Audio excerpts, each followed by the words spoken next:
Hey guys, woohoo! So excited to have worship in just a minute.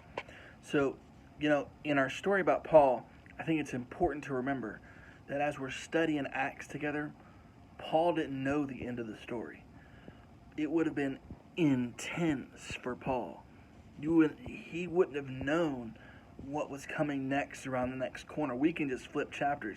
He would have had to wait and see what happens.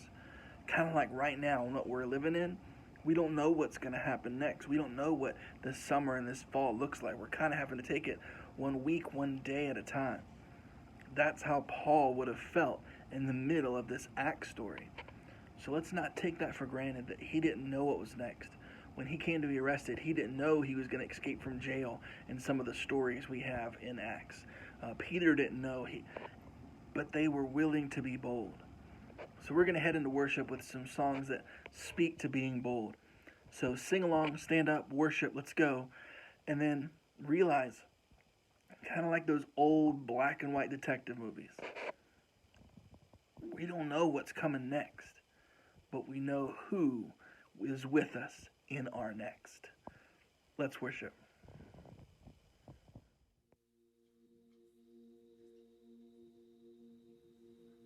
You unravel me with a melody.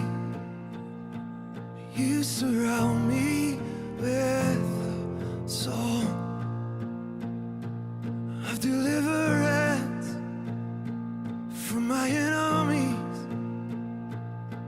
till all my fears have gone. I'm no longer a slave to fear. I am a child of God. I'm no longer a slave to fear. I am a child of God.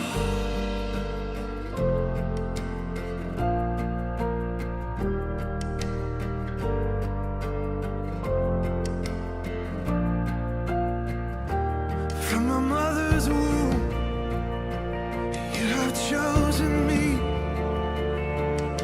Love has called my name.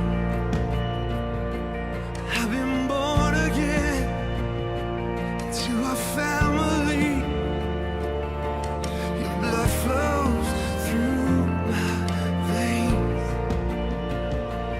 I'm no longer a slave to fear.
I'm no longer a slave to fear.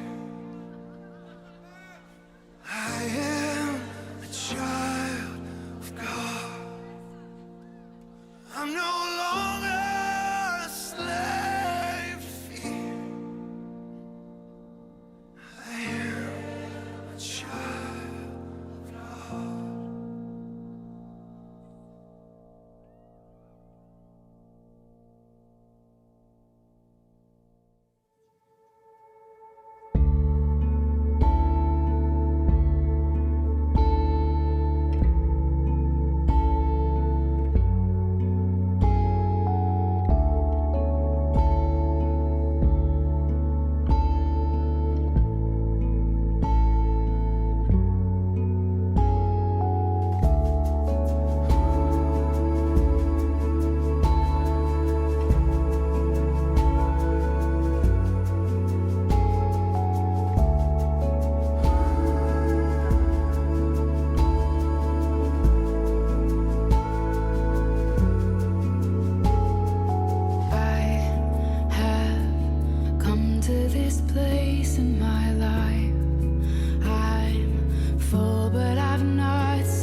All right, so welcome back in from worship.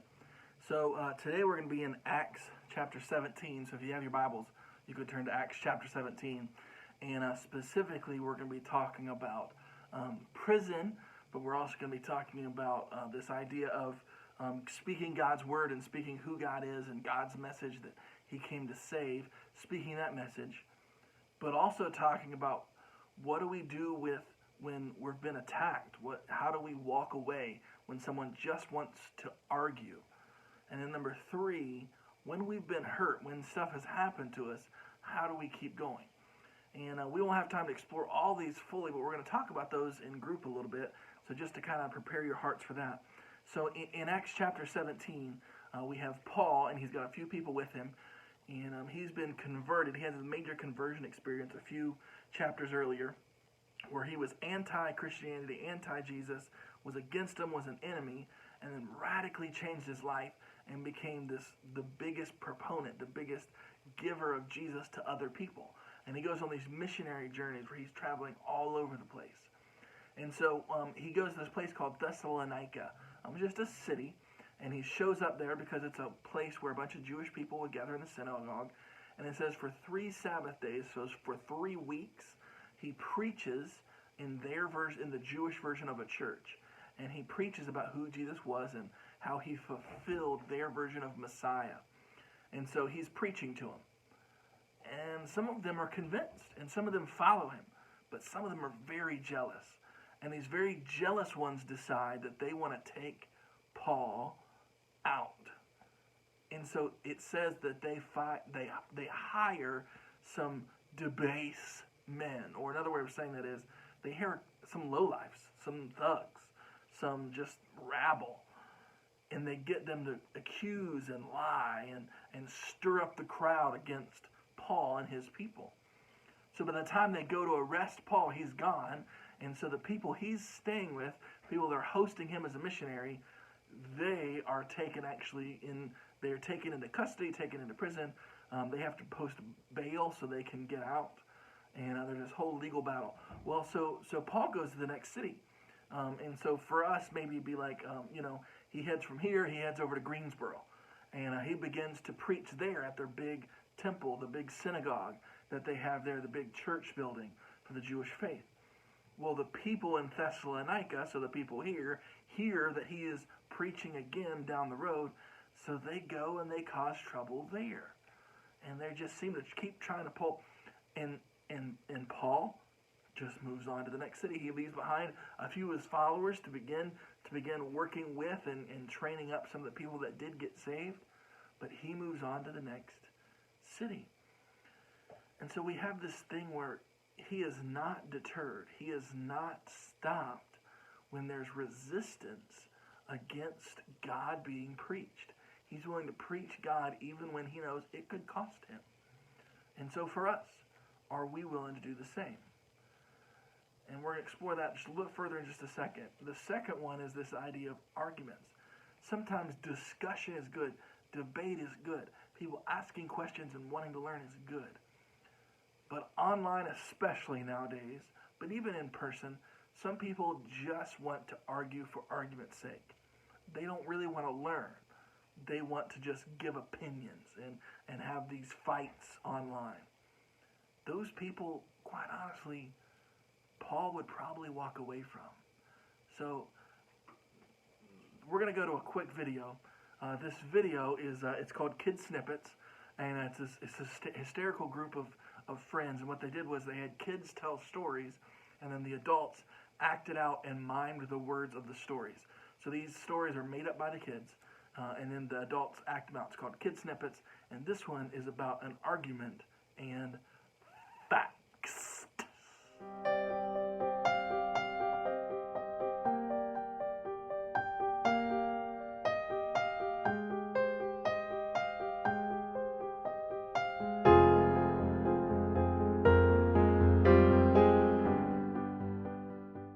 Once upon a time, Randy and John were playing in their room. I like this toy and this toy and this toy and this toy and this toy and this toy and this toy.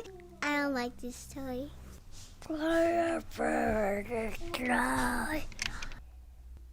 That's a Polly Pocket.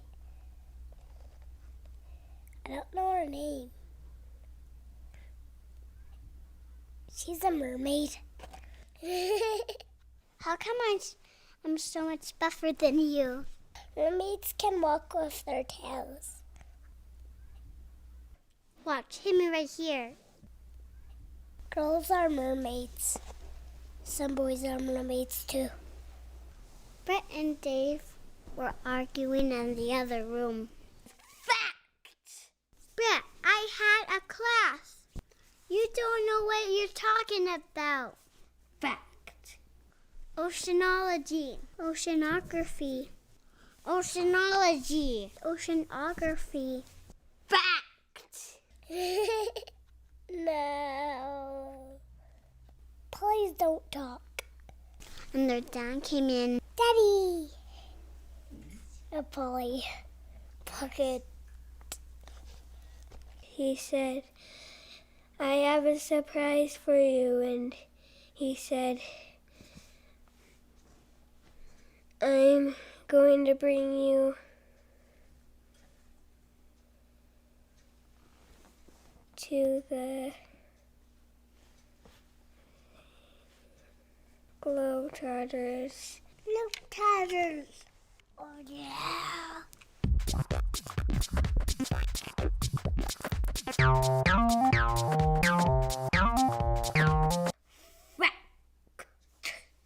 Oh, I'm going to come up and punch you like I always keep doing.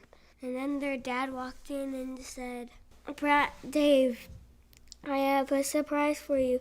We're going to the Globe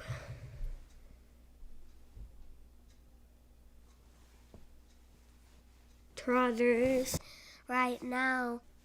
Then they just started arguing again. Fact. I know talking about. Oceanology. Fact.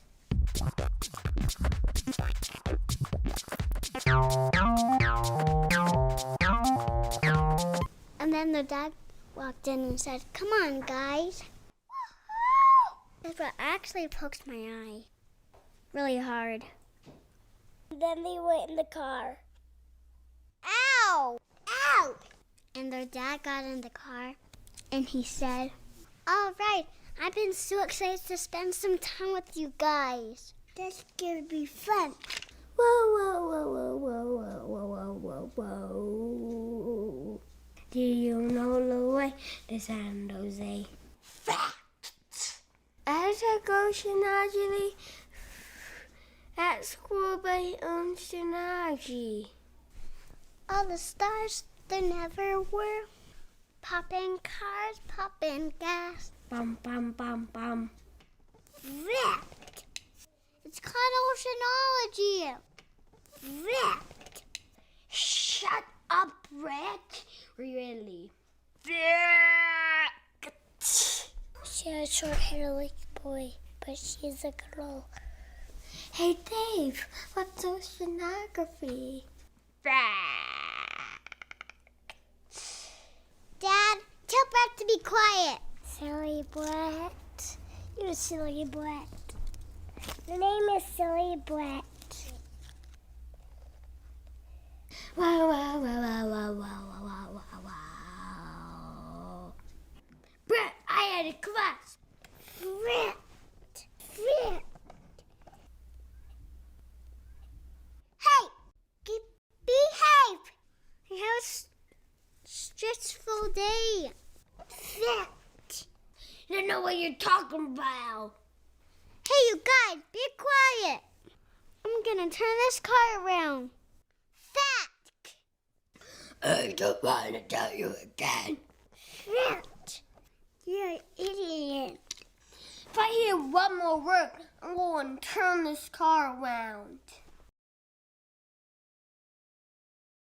No, Brett, no, Brett. Don't say it. Please don't say it. Please. Fact. Ah!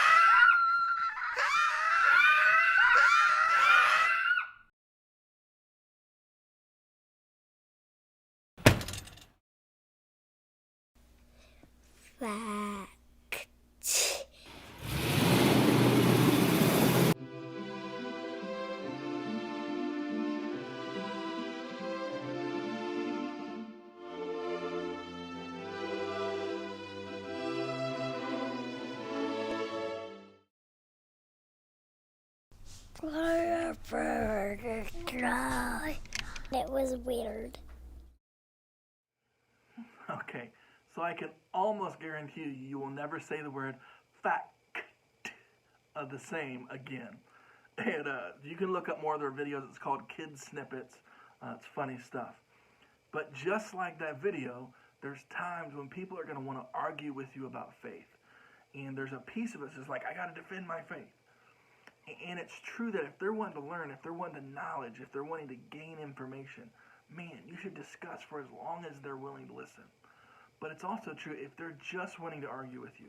And especially as some of you are, if you're in the public school setting, you're headed off to college or wherever you're headed, you're going to find some people that just want to argue with you and hammer you and try to make you believe what they want to believe.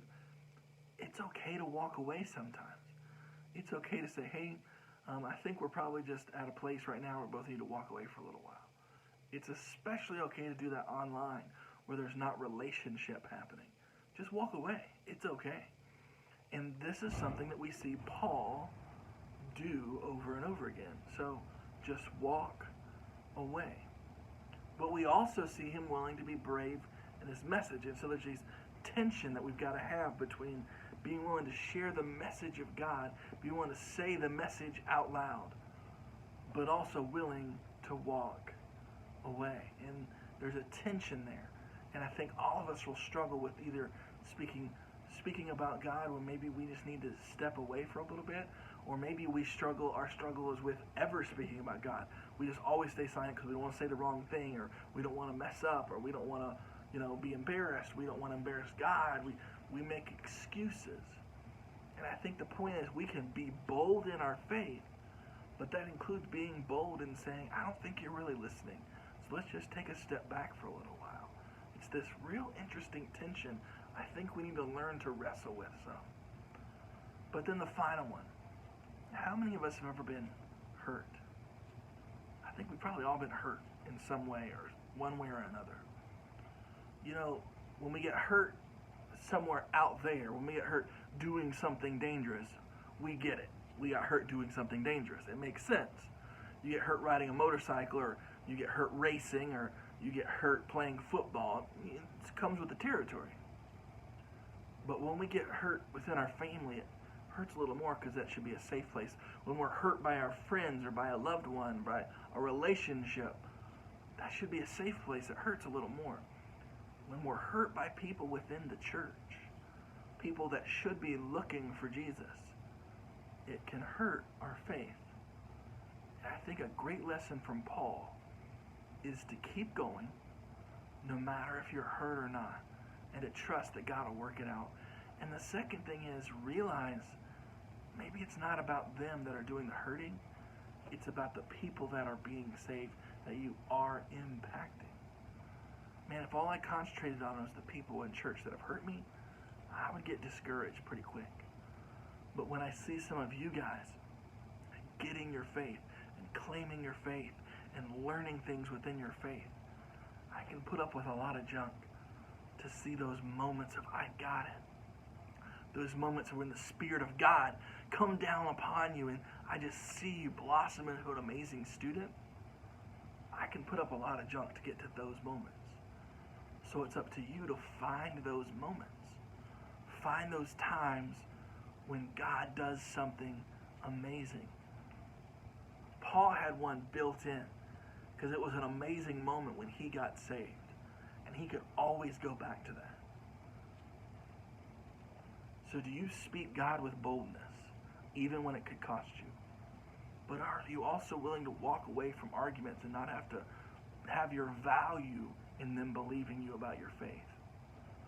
And then also, if you get hurt, are you willing to keep going? Is your faith strong enough to keep moving forward? Because you don't concentrate on the hurts. You concentrate on the great things in the faith. Those moments when you got it. Those moments when someone around you got it and you were there to help. Stuff for us to think about within our groups. See you there.